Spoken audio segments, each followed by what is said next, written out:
Trembath. He's first in North Melbourne colours. Full forward and out the back. Trembath kicks his second, and he has 3 this afternoon. Oh, here he is again, Trembath. Cooper Trembath, welcome to Shinboner Stories. Thank you. This has been one of the craziest stories, footy stories, that we've had at the club for a very long time, and you've had a life-changing few months, to say the least. At the start of the year, you were playing local footy and working as an apprentice plumber.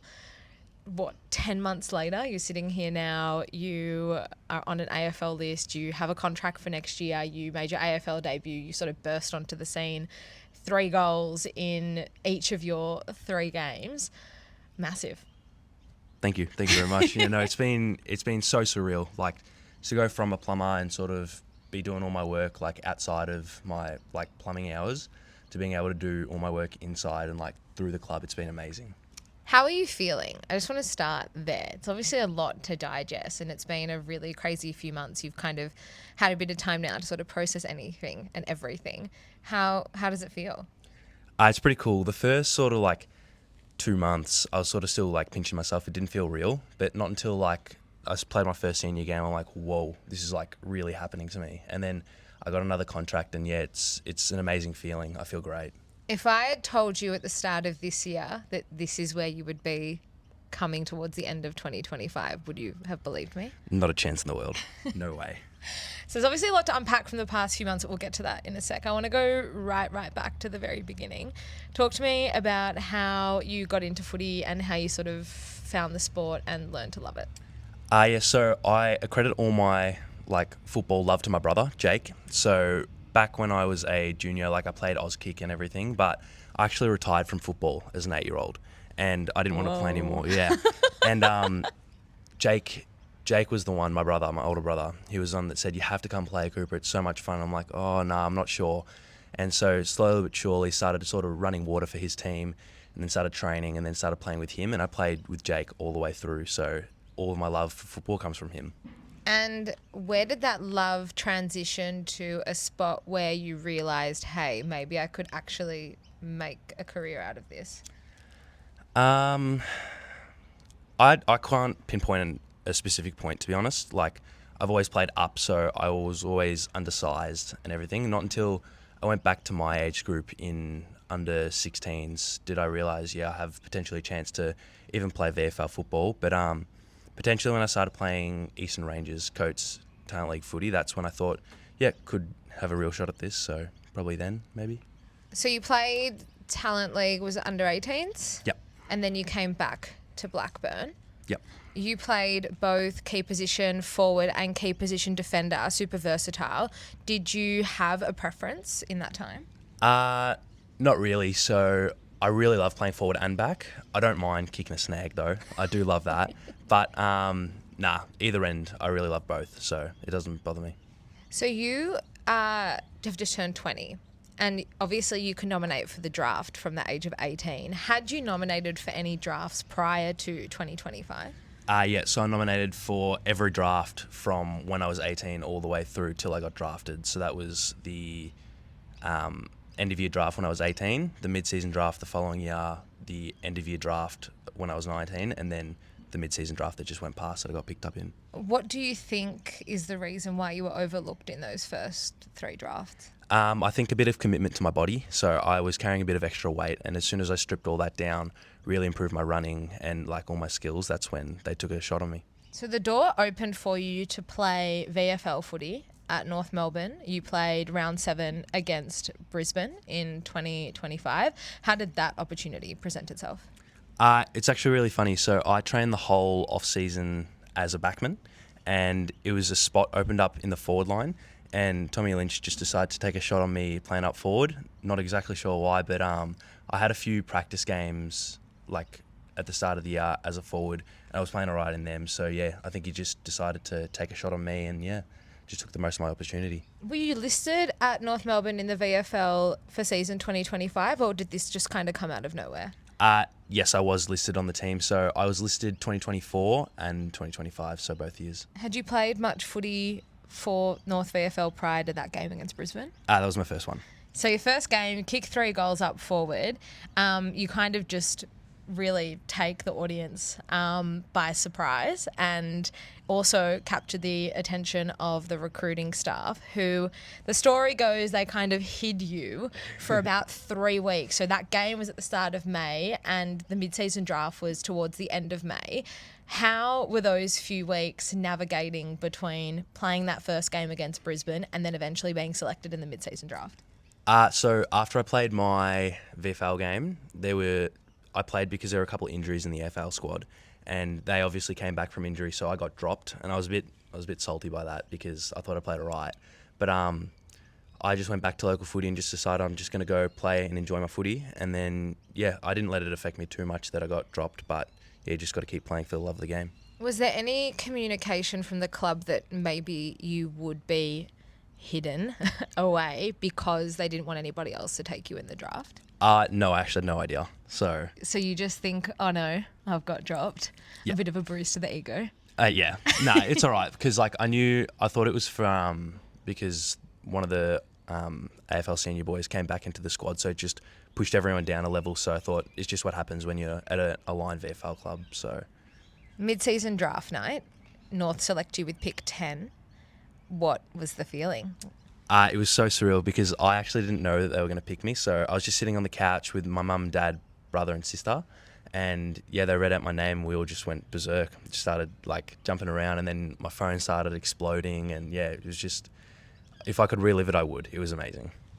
What did your family think at the time? I know they've been massive supporters of you. You spoke about your older brother, Jake. But just in that moment, to have that moment with them, what was it like? It's really amazing. To have a moment like that, let alone to spend it with your family, it's a top 5 feeling I'll ever have in my life. And with our second pick in tonight's draft, we've taken Cooper Trembath. What can you tell us about him? Yeah, big Cooper. We've tracked Cooper for 2 or 3 years now. He's at Eastern Ranger as an under 18. Played full back. He's a big, strong lad who can really mark the footy. And to Coop's credit, he missed out on a couple of drafts, but the last 6-8 months he's got himself really, really fit. So he's dropped over a minute and he's 2K. He's covering the ground better, and he's shown us this year that he can actually play forward as well. So he's a high-marking, competitive tall who we think can play at both ends. So where he ends up, we're not really too sure, but he's shown that he's made of the right stuff and he's keen to get involved. So you get selected in the mid-season draft. Talk me through the days that follow after that. When did you come to the club? You obviously are familiar with the club because you've been part of the VFL squad, but what was it like walking back into Arden Street for the first time as an AFL-listed player? It was actually during the mid-season break for our boys, so they were away, all of the AFL boys were away, and so Banshee and I got drafted on the same night, and we went into the club together, and I actually went, because I let myself in because I knew all the codes and everything because I was there through the VFL, but he texted me and he's like, oh, where do we go? And I'm like, oh, I'll just let you in, and so I let him in, and then I think Eddie Ford was there and we did a session with him the next day, and it was that was the start of it. It's oh, maybe this is a bit different now. And then once everyone got back, I think a week later, that's when it really hits you that you got drafted because you see all the boys in the same spot and you're like, okay, well, I'm part of this now. So it's pretty cool. Were there any standout relationships with certain players that kind of made that transition easier in those first few weeks? I think considering I was there through the VFL and I did a little bit of preseason training, I did know a lot of the boys, so they made it really easy to transition across. But having Banshee as well, getting drafted at the same time, we formed a good connection to be able to sort of bounce off each other and form our own relationships through there. So talk to me, you come in mid-season draft, you've started training with all the boys, then you start playing at VFL level consistently. I personally didn't think you would make your debut this year. Did you ever have a doubt in your mind, or did you think maybe towards the end of the year, especially with Nikolaki going down with an injury, that maybe an opportunity would present itself? Well, I set a goal as soon as I got drafted. I sat down with Clarko and I said a goal is to try and play a senior game by the end of the year. Whether that was realistic or not, I don't know. But that's just what I was aiming for. And about halfway through, so about 5 weeks in, I transitioned from playing back at VFL to forward at VFL. And when Nikolaki went down, I just thought there is a chance, but you never really know. It's all very random as well. Your chance did come. You made your debut against the Giants in round 22. I think you got about 48 hours notice that you're making your debut. What was it like hearing the news firstly, but then relaying that to your family who have been so important to you throughout this journey? Once again, I think I've said surreal about 100 times, but it's very special. Hearing the news, it's almost like getting drafted again. It's like you're playing your first game. I can't even explain the feeling. And then calling and telling mum and dad was also just as special to actually finding out myself, because obviously they put in so much work and stuff, like driving you as a junior all the way out to like who knows where to play games and everything. So yeah, I think we all lived that moment together. How many made the journey to Manuka Oval from home?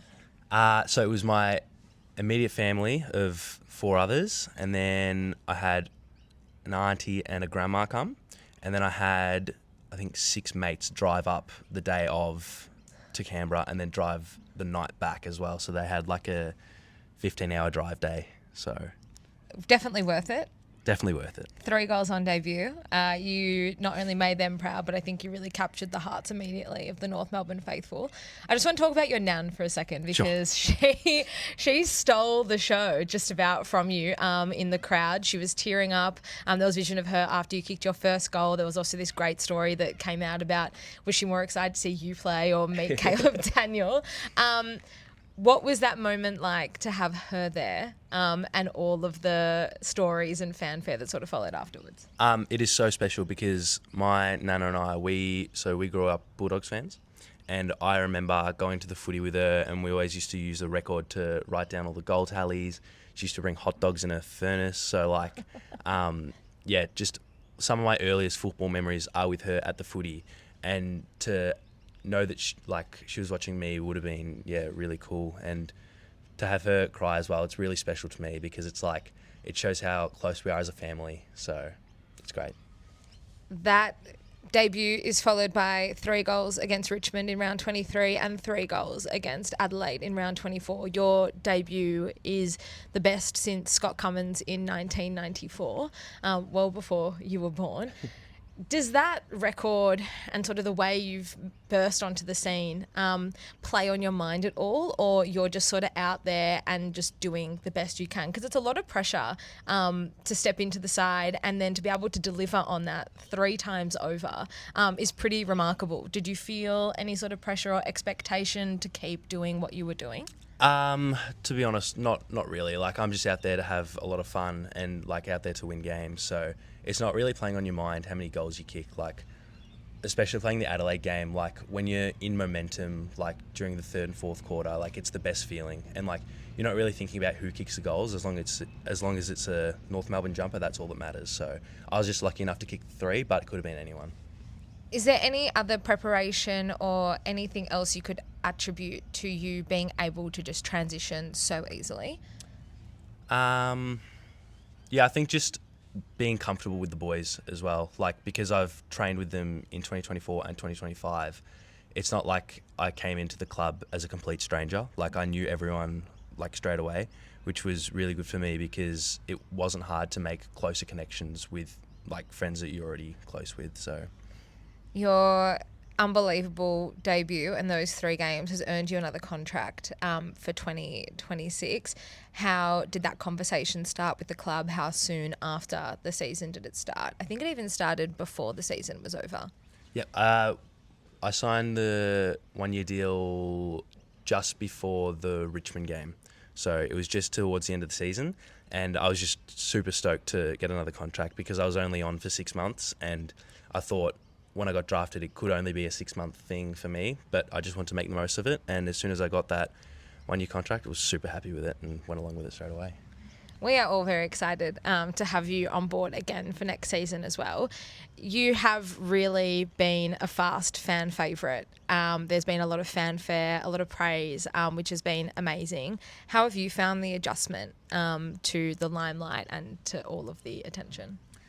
All right, to be honest, because I don't really get sucked into a lot of stuff very easily. So I'm sort of just like going to training, going playing games and just living my own life. So I don't let it take too much over me, but yeah, it's definitely a cool thing to have. So you're getting ready for next season. Talk to me about the opportunity to play with Nick Larkey. You guys didn't play together this season. You've also got a great teacher in Jack Darling. How do you feel that dynamic is going to work in the forward line next year? I think we're super close. Like, I think Nick Larkey's one of the best blokes going around, and like, he's so kind. And even when I'm out after training, he comes up to me and like I ask him for some set shot routines because he's obviously one of the best at it. So go around with him, Jack Dunn as well, such a really good mentor. So I think it'll work very well. You worked really hard ahead of 2025 to get your body and mind right for potentially a selection and a senior debut. What are you doing in this off-season and leading into pre-season to get yourself ready for 2026? This off-season I'm trying to get super, super fit, so improve my running capacity so I can hopefully get up and down the ground a lot better. And what do you think and what do you hope next year holds for not just yourself but for North Melbourne as a whole? Hopefully we can crack finals. Like, we got to aim as high as we can. So yeah, not too sure where we'll get to, but yeah, that's our goal. So hey, it's music to my ears personally, and I'm sure everyone watching at home as well. What does North Melbourne mean to you? What does North Melbourne mean to me? That's a very open question. For me at the moment, it's home. Like, being able to go a place every day that I love and see all my friends and do what I love, it just feels like home. And if you could say one thing or send a message to the fans watching at home for the 2026 season, what would you say to them? Be ready. You heard it here first. Be ready. Cooper, thank you so much for joining me and joining Kanga TV. I, for one, am very excited for what next year holds for you, and I'm sure there's plenty other North Melbourne faithful that agree. Thank you very much. Thank you.